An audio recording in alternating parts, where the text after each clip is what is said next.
Civil society groups under the Elimu Bora Working Group have blamed the government over what it calls rushed implementation of the competency-based curriculum education system.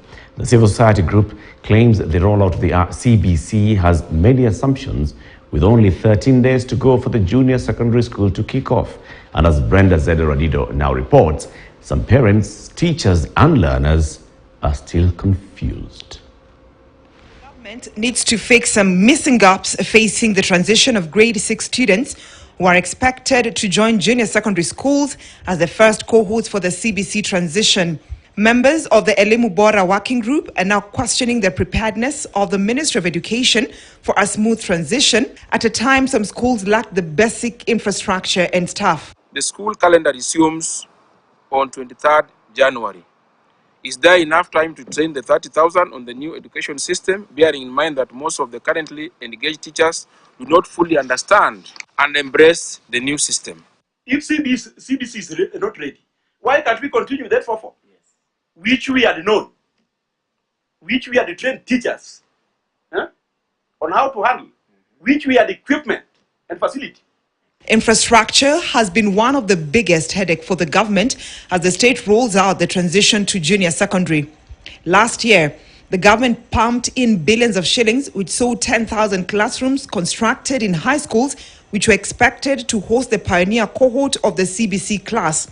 The civil society group is questioning the recommendations by the Presidential CBC Education Task Force that will see students walk for kilometers depending on the demographics to access laboratories in nearby secondary schools.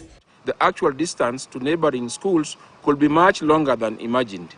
It is likely that the cost of transporting learners from one school to another will be pushed down to the parents and guardians. It also cannot be ignored that COVID and general school security concerns do not allow for the proposed walk-in, walk-out. The Ministry of Education has remained ill-prepared to respond to emergency situations, including health pandemics, as we experienced during the COVID-19 epidemic, which hugely exposed the soft underbelly of Kenya's education system.